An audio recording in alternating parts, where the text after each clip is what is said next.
அப்படின்னா ஒரு உண்மை நிச்சயமாக தெரிய ஆரம்பிக்கும். இது வரைக்கும் யாருக்குமே தெரியாத ஒரு உண்மையாக இருக்கும். எல்லாரும் சந்தோஷமா இருக்கணும் அப்படிங்கிற ஒரு மனப்பான்மை எப்பொழுதுமே உங்களுக்குள்ள இருக்கும்.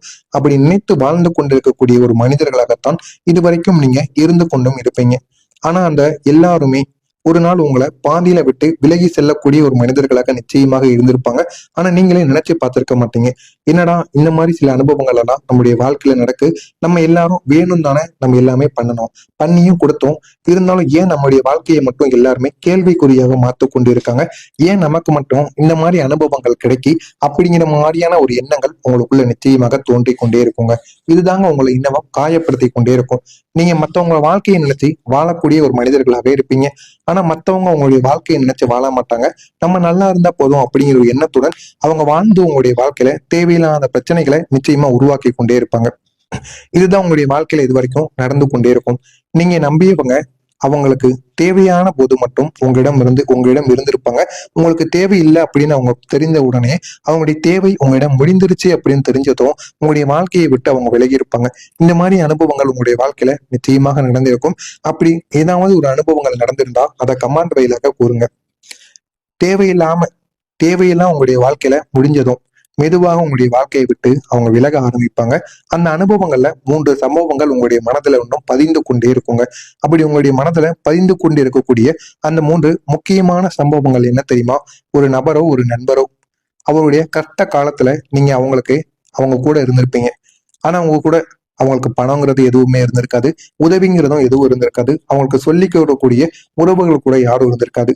அவங்களுக்கு பிரச்சனைங்கிறதுப்போ நீங்க தான் போய் ஆளா நின்றுப்பீங்க. அவருக்காக உங்களுடைய நேரத்தையும் சரி, உங்களுடைய பணத்தையும் சரி, உங்களுடைய மனசையும் நீங்க கொடுத்துருப்பீங்க. ஏன் அப்படின்னா அவங்க நல்லா இருக்கணும். அவங்களுக்குன்னு யாரும் கிடையாது. நம்ம தான் அவங்களுக்குன்னு இருக்கோம். நம்ம அவங்களுக்கு இந்த ஒரு நேரத்துல உதவி செஞ்சோம் அப்படின்னா அவங்க நம்மளை மறக்க மாட்டாங்க. நம்ம அவங்க நம்மள சாமி மாதிரி பார்ப்பாங்க அப்படின்னு நீங்க நினைத்து அவங்களுக்காக உங்களுடைய நேரம் இருக்கட்டும், உங்களுடைய உங்களுடைய நேரம், உங்களுடைய குடும்பம் எல்லாத்தையுமே விட்டு அவங்களுக்காக போய் நீங்க நின்றுப்பீங்க. அது மருத்துவமனையிலயோ வேற ஏதாவது பிரச்சனையிலயோ நீங்க போய் நின்றுப்பீங்க. அந்த மாதிரி அனுபவங்கள் உங்களுக்கு நிச்சயமாக இருந்திருக்கும். ஆனா அந்த ஒரு நாள் நீங்க யாரிடமும் சொல்லாம அமைதியாகவே இருந்தாலுமே நீங்க அமைதியாக இருந்திருப்பீங்க. ஏன் தெரியுமா? அவர் உங்களுடைய வாழ்க்கையில சரியாகி விட்ட பின் அவங்களுடைய வாழ்க்கை சரியாகி அந்த பிரச்சனைகளில் இருந்தாலும் வெளியே வந்திருப்பாங்க. வெளியே வந்ததுக்கு அப்புறம் உங்களுடைய அழைப்புக்கு பதில் கூட தராம விலகி இருப்பாங்க. ஆனா அவங்க ஏன் விலகுனாங்கன்னு கூட உங்களுக்கு தெரியாது. ஆனா அவங்களுக்கு நீங்க எவ்வளவோ உதவிகள் பண்ணியிருப்பீங்க. அதையெல்லாம் மறந்து உடனே வெளியே வந்து ஒரு 7 இல்லைன்னா 5 நாட்களுக்கு அப்புறம் நீங்க கால் பண்ணா கூட ஒரு மெசேஜ் பண்ணா கூட அதுக்கு திருப்பி என்னன்னு கூட கேட்க மாட்டாங்க. அந்த அளவுக்கு உங்களுடைய வாழ்க்கையை விட்டு விலகி இருப்பாங்க. ஆனா அவங்க ஏன் விலகுனாங்கன்னு கூட உங்களுக்கு தெரியாது. அந்த நாள் நீங்க யாரிடமும் சொல்லாம அமைதியாக இருந்திருப்பீங்க. அப்படி அமைதியாக இருந்தாலுமே உங்களுடைய உள்ளுக்குள் நான் பயன்படுத்தப்பட்டேனோ என்ற ஒரு கேள்வி உங்களை இன்னும் காயப்படுத்தி கொண்டே இருந்திருக்குங்க. இந்த மாதிரி அனுபவங்களும் நிச்சயமா இருந்திருக்கும். 2வதா என்ன தெரியுமா நடந்திருக்கும்? ஏதோ ஒரு உறவு, அந்த ஒரு உறவு அவங்களுடைய வாழ்க்கையில உங்களிடம் நீதான் எனக்கு முக்கியம் என்று சொன்னவங்க கூட, ஆனா அவங்களுடைய வாழ்க்கையில மற்றொரு வாய்ப்பு வந்தபோது மற்றொரு நபர் கூட வந்திருக்கலாம், இல்லைன்னா மற்றொரு வாய்ப்பு கூட வந்திருக்கலாம். அப்படி வந்ததும் உங்களை 2ஆம் இடத்துல வச்சிருப்பாங்க. என்னடா இது, அவங்க வர்றதுக்கு முன்னாடி நம்மளைத்தான் கடவுள், நம்மளைத்தான் உயிர் அப்படின்னு சொல்லி கொண்டிருந்த ஒரு நபர் இப்படி நம்மளை நினைக்காங்களே அப்படின்னு உங்களுக்குள்ள ஒரு ஆதங்கமும் ஒரு கோபமும் நிச்சயமாக ஏற்பட்டிருக்கும். ஆனா ஏன் இந்த மாதிரி ஏற்படுது, ஏன் அவங்க இப்படி நினைக்காங்க அப்படின்னு உங்களுக்கு ஒருபோதுமே தெரியாது. அதை நினைத்து நீங்கள் மிகவும் கஷ்டப்பட்டு கொண்டிருந்திருப்பீங்க. இந்த மாதிரி அனுபவங்களும் உங்களுடைய வாழ்க்கையில நிச்சயமாக நடந்திருக்கும். நடந்து இதுவும் உங்களுடைய வாழ்க்கையில காயங்களை நிச்சயமா ஏற்படுத்தியும் இருக்கும். உங்களை 2ஆம் இடத்துல வச்சதும் அந்த ஒரு மாற்றம் உங்களுக்கு மிகப்பெரிய ஒரு ஆழமான ஒரு காயத்தை ஏற்படுத்தியிருக்கும். அந்த ஒரு காயமும் இன்னும் உங்களுடைய வாழ்க்கையில மறக்காமலே இருக்கும். 3வது விஷயமா என்ன தெரியுமா நடந்திருக்கும்? வேலை இல்லைன்னா வேலைக்கான ஒரு வாய்ப்பு கூட நிச்சயமா இருக்கலாம். நீங்க ஒருவரை முன்னேற்றணும் அப்படின்னு நினைத்துக்கிட்டு அவங்களுக்காக நீங்க என்னென்னமோ பண்ணியிருப்பீங்க. அவங்க முன்னேற்றுவதற்காக எங்கெல்லாமோ சென்றிருப்பீங்க. ஆனா அந்த ஒரு நபர் முன்னேறி இருப்பாங்க. நீங்க செஞ்ச உதவியால அவங்களுடைய வாழ்க்கையில அவங்க முன்னேறி இருப்பாங்க. முன்னேறினோடனே உங்களை மறந்திருப்பாங்க. நீங்க சும்மா பார்த்து கொண்டிருங்க. ஆனா அந்த ஒரு உணர்ச்சி உங்களை உள்ளுக்குள்ள நொறுக்கி கொண்டே இருக்கும். இந்த மாதிரி அனுபவங்களும் உங்களுக்கு நிச்சயமா நடக்கும். நம்ம யாருக்கெல்லாம் உதவி பண்றோமோ அவங்களாம் வாழ்க்கையில முன்னேறிட்டாங்க. அவங்களுக்காக நம்ம எல்லா வேலையும் விட்டுட்டு வந்து நிற்கும். ஆனா நம்முடைய வாழ்க்கை இப்படியே இருக்கு அப்படிங்கிற ஒரு எண்ணம் உங்களுக்குள்ள நிச்சயமா இருக்கும். நீங்க எப்போதுமே சண்டை வேணான்னு நினைக்கக்கூடிய ஒரு மௌனமாக இருக்கக்கூடிய ஒரு மனிதர்களாக எப்பொழுதுமே இருப்பீங்க. ஆனா அந்த ஒரு மௌனம் தாங்க சில சமயங்கள்ல உங்களை பெரிய ஒரு எதிரியாக மாத்திருக்கும். இந்த மௌனத்தாலதான் நடந்த 4 விதமான விஷயங்கள் இருக்கும். அதை உங்களால மறக்கவே முடியாது. ஒண்ணு, நீங்க பேசாம இருந்ததுனால. உங்களுடைய பக்கம் உண்மை இருந்தாலுமே அது உங்களுக்கு தெரியாமல் கூட போயிருக்கும். இரண்டாவதா இருப்பது, சிலர் உங்களுடைய மௌனத்தை பலவீனமா எடுத்து மீண்டும் மீண்டும் உங்களை காயப்படுத்தி கொண்டே இருப்பாங்க. காயப்படுத்தி கொண்டும் இருந்திருப்பாங்க. இதை உங்களால மறக்கவும் முடியாது. மூன்றாவதா இருப்பது என்ன தெரியுமா? நீங்க சொல்லாத வேதனை கூட உங்களுடைய மனதுல சேர்ந்து ஒரு நாள் அது உங்களை உடைத்து கொண்டே இருந்திருக்குங்க. நான்காவதா இருப்பது, நீங்க தப்பில்லை அப்படின்னு நினைச்சாலும் நான் தான் தவறா என்ற ஒரு உங்களையே சந்தேகப்பட வைத்திருக்கும். இந்த மாதிரி அனுபவங்களும் நிச்சயமா உங்களுடைய வாழ்க்கையில நடந்திருக்கும். உங்களுடைய வாழ்க்கையை ஒரு கதையா பார்த்தோம் அப்படின்னா, நீங்க ஒருத்தவங்களிடம் உங்களுடைய மனதை திறந்து பேச நினைச்சீங்க அப்படின்னா, அந்த ஒரு நபர், இந்த நபர் என்னை புரிந்து கொள்வார் என்று நீங்க நம்புவீங்க. நம்பித்தான், ஆனால் அவங்க உங்களுடைய வேதனையை லேசா எடுத்துக்கொள்வாங்க. அது உங்களுடைய மனதிற்குள் இருக்கக்கூடிய வேதனை உங்களுக்கு மட்டும்தான் தெரியும். ஆனா அவங்க அதை ஒரு பொருட்டா கூட எடுத்துக்கொள்ள மாட்டாங்க. இன்னும் சொல்லணும் அப்படின்னா, சில நேரங்கள்ல அவங்க அதை கேலி கூட பண்ணியிருப்பாங்க. ஆனா அந்த ஒரு நபர், அந்த ஒரு தருணம் உங்களுடைய முழு மனதையும் மௌனமாக்கி இருக்கும். அதற்கு பிறகுதான் நீங்க யாரிடமும் மனதை திறக்க தயங்கியிருப்பீங்க. இதுதான் உங்களுடைய வாழ்க்கையில இது வரைக்கும் நடந்து கொண்டிருக்கும். இனிமே நம்ம யாரிடம் எதையும் கூறக்கூடாது. கூறினோம் அப்படின்னா நம்ம அவங்கள தப்பா நினைக்காங்க. அது மட்டும் இல்லாம நம்முடைய மன வேதனையையும் காயத்தையும் அவங்க தவறாக புரிந்து கொள்கிறாங்க அப்படிங்கிற ஒரு மனப்போக்கு அவங்களுக்குள்ள நிச்சயமாக இருக்கும். இது அனைத்தும் உங்களுடைய வாழ்க்கையில நிச்சயமாக நடந்திருக்கும். நான் கூறியது அனைத்தும் நடந்திருக்கா இல்லையா அப்படிங்கிறத கமெண்ட் வாயிலாக கூறுங்கள். இனிமேல் நடக்கப் போவது என்ன என்பதை பற்றி தெரிந்து கொள்ள மறக்காம நம்முடைய சேனலை சப்ஸ்கிரைப் செய்து வைத்துக் கொள்ளுங்கள். வரக்கூடிய இந்த ஒரு நாளுக்கு பிறகு உங்களுடைய வாழ்க்கையில ஒரு அமைதியான மாற்றம் நிச்சயமாக ஆரம்பமாகும். அந்த ஒரு மாற்றத்தை பார்த்து நீங்களே உங்களுக்கு அந்த ஒரு அந்த ஒரு மாற்றமானது உங்களுக்கு நிச்சயமாக தெரிய ஆரம்பிக்கும். இது வரைக்கும் நம்முடைய வாழ்க்கையில எவ்வளவோ பிரச்சனைகள் இருந்தது. இப்போ அந்த பிரச்சனைகள் எல்லாம் கொஞ்சம் கொஞ்சமா தீருது அப்படின்னு உங்களுக்கே புரிய ஆரம்பிக்கும். அப்படிப்பட்ட ஒரு மாற்றமா இருக்கும். ஆனா அந்த ஒரு மாற்றம் சத்தமே இல்லாம தான் உங்களுடைய வாழ்க்கையில நடக்கும். ஆனா உடனே இந்த ஒரு மாற்றம் நடக்காது. மெதுவாகத்தான் இந்த ஒரு மாற்றமானது நடக்கும். ஆனா நல்ல ஒரு காலத்துல உங்களுடைய இந்த இந்த ஒரு மாற்றம் நல்ல ஒரு காலத்திற்கு உங்களை நிச்சயமா கொண்டு சென்று போயிருக்கும். நீங்க காத்திருந்த ஒரு அமைதி, இது உங்களுடைய மனசுல முதல்ல சேர்ந்து விடும். நீங்க உங்களுடைய வாழ்க்கையில நமக்கு அமைதியும் நிம்மதியும் இருந்தாலே போதும், பணம் கூட எனக்கு வேண்டாம் அப்படின்னு நீங்க நினைச்சிருப்பீங்க. அது உங்களுடைய வாழ்க்கையில இந்த முதல் விஷயமா உங்களுடைய வாழ்க்கையில சேர்ந்திருக்கும். இரண்டாவது விஷயமா அதுக்கு பிறகு உங்களுடைய வாழ்க்கையில இதெல்லாம் வெளிப்பட ஆரம்பிக்கும். நீங்க எனக்கு தேவையில்லாத உறவுகள் என்னுடைய வாழ்க்கையில இருக்காங்க அப்படின்னு உணர்ந்த உறவுகளை விட்டு நீங்க வெளியே வர ஆரம்பிப்பீங்க. ஆனா அது உங்களால உடனே வர முடியாது. ஆனா கொஞ்சம் கொஞ்சமா அவங்கள நீங்க தவிர்த்து கொண்டேதாங்க இருப்பீங்க.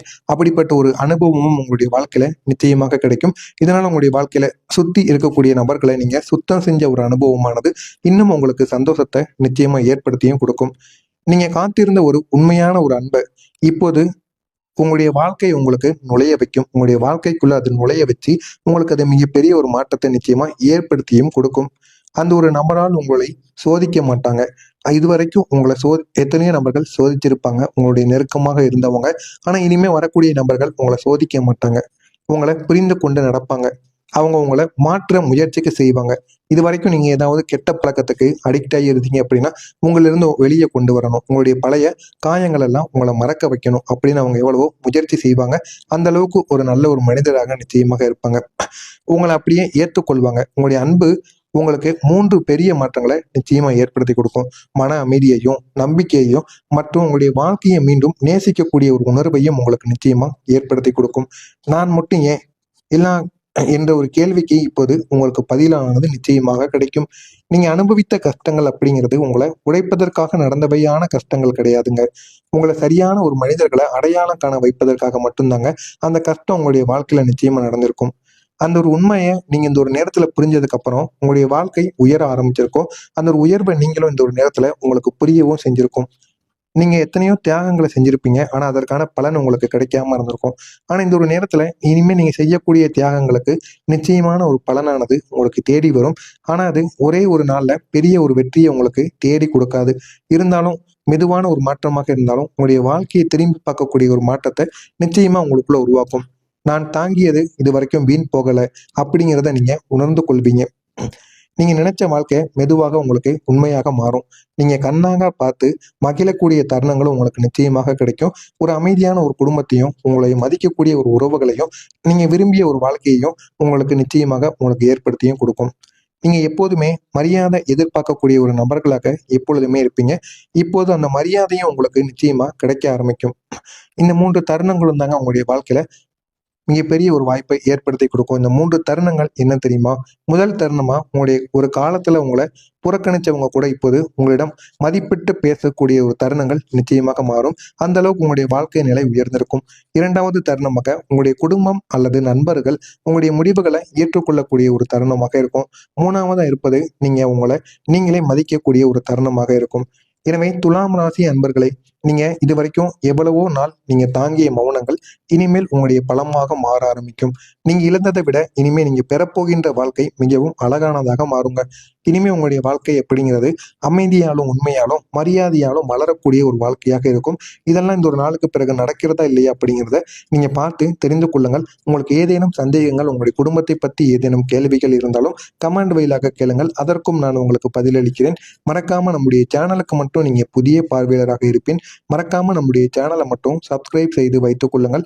நல்லது நினையுங்கள், உங்களுடைய வாழ்க்கையிலும் நல்லது மட்டுமே நடக்குங்க. நன்றி, வணக்கம். அப்படின்னா ஒரு காயப்படுத்தி கொண்டே இருக்கும். நீங்க மத்தவங்க வாழ்க்கையை நினைச்சு வாழக்கூடிய ஒரு மனிதர்களாவே இருப்பீங்க. ஆனா மத்தவங்க உங்களுடைய வாழ்க்கையை நினைச்சு வாழ மாட்டாங்க. நம்ம நல்லா இருந்தா போதும் அப்படிங்கிற ஒரு எண்ணத்துடன் அவங்க வாழ்ந்து உங்களுடைய வாழ்க்கையில தேவையில்லாத பிரச்சனைகளை நிச்சயமா உருவாக்கி கொண்டே இருப்பாங்க. இதுதான் உங்களுடைய வாழ்க்கையில இது வரைக்கும் நடந்து கொண்டே இருக்கும். நீங்க நம்பியவங்க அவங்களுக்கு தேவையான போது மட்டும் உங்களிடம் இருந்திருப்பாங்க. உங்களுக்கு தேவையில்லை அப்படின்னு அவங்க தெரிந்த உடனே அவங்களுடைய தேவை உங்களிடம் முடிந்துருச்சு அப்படின்னு தெரிஞ்சதும் உங்களுடைய வாழ்க்கையை விட்டு அவங்க விலகி இருப்பாங்க. இந்த மாதிரி அனுபவங்கள் உங்களுடைய வாழ்க்கையில நிச்சயமாக நடந்திருக்கும். அப்படி ஏதாவது ஒரு அனுபவங்கள் நடந்திருந்தா அதை கமாண்ட் வழியாக கூறுங்க. தேவையெல்லாம் உங்களுடைய வாழ்க்கையில முடிஞ்சதும் மெதுவாக உங்களுடைய வாழ்க்கையை விட்டு அவங்க விலக ஆரம்பிப்பாங்க. அந்த அனுபவங்கள்ல 3 சம்பவங்கள் உங்களுடைய மனதுல இன்னும் பதிந்து கொண்டே இருக்குங்க. அப்படி உங்களுடைய மனதுல பதிந்து கொண்டு இருக்கக்கூடிய அந்த 3 முக்கியமான சம்பவங்கள் என்ன தெரியுமா? ஒரு நபரோ ஒரு நண்பரோ அவருடைய கஷ்ட காலத்துல நீங்க அவங்க கூட இருந்திருப்பீங்க. ஆனா அவங்க கூட அவங்களுக்கு பணங்கிறது எதுவுமே இருந்திருக்காது. உதவிங்கிறதும் எதுவும் இருந்திருக்காது. அவங்களுக்கு சொல்லிக் கொடுக்கக்கூடிய உறவுகள் கூட யாரும் இருந்திருக்காது. அவங்களுக்கு பிரச்சனைங்கிறதுக்கும் நீங்க தான் போய் ஆளா நின்றுப்பீங்க. அவருக்காக உங்களுடைய நேரத்தையும் சரி, உங்களுடைய பணத்தையும் சரி, உங்களுடைய மனசையும் நீங்க கொடுத்துருப்பீங்க. ஏன் அப்படின்னா அவங்க நல்லா இருக்கணும். அவங்களுக்குன்னு யாரும் கிடையாது. நம்ம தான் அவங்களுக்குன்னு இருக்கோம். நம்ம அவங்களுக்கு இந்த ஒரு நேரத்துல உதவி செஞ்சோம் அப்படின்னா அவங்க நம்மளை மறக்க மாட்டாங்க. அவங்க நம்மளை சாமி மாதிரி பார்ப்பாங்க அப்படின்னு நீங்க நினைத்து அவங்களுக்காக உங்களுடைய நேரம் இருக்கட்டும், உங்களுடைய உங்களுடைய நேரம், உங்களுடைய குடும்பம் எல்லாத்தையுமே விட்டு அவங்களுக்காக போய் நீங்க நின்றுப்பீங்க. அது மருத்துவமனையிலயோ வேற ஏதாவது பிரச்சனையிலயோ நீங்க போய் நின்றுப்பீங்க. அந்த மாதிரி அனுபவங்கள் உங்களுக்கு நிச்சயமாக இருந்திருக்கும். ஆனா அந்த ஒரு நாள் நீங்க யாரிடமும் சொல்லாம அமைதியாக இருந்திருப்பீங்க. ஏன் தெரியுமா? அவர் உங்களுடைய வாழ்க்கையில சரியாகி விட்ட பின் அவங்களுடைய வாழ்க்கை சரியாகி அந்த பிரச்சனைகளில் இருந்தாலும் வெளியே வந்திருப்பாங்க. வெளியே வந்ததுக்கு அப்புறம் உங்களுடைய அழைப்புக்கு பதில் கூட தராம விலகி இருப்பாங்க. ஆனா அவங்க ஏன் விலகினாங்கன்னு கூட உங்களுக்கு தெரியாது. ஆனா அவங்களுக்கு நீங்க எவ்வளவோ உதவிகள் பண்ணியிருப்பீங்க. அதையெல்லாம் மறந்து உடனே வெளியே வந்து ஒரு 7 இல்லைன்னா 5 நாட்களுக்கு அப்புறம் நீங்க கால் பண்ணா கூட, ஒரு மெசேஜ் பண்ணா கூட அதுக்கு திருப்பி என்னன்னு கூட கேட்க மாட்டாங்க. அந்த அளவுக்கு உங்களுடைய வாழ்க்கையை விட்டு விலகி இருப்பாங்க. ஆனா அவங்க ஏன் விலகினாங்கன்னு கூட உங்களுக்கு தெரியாது. அந்த நாள் நீங்க யாரிடமும் சொல்லாம அமைதியாக இருந்திருப்பீங்க.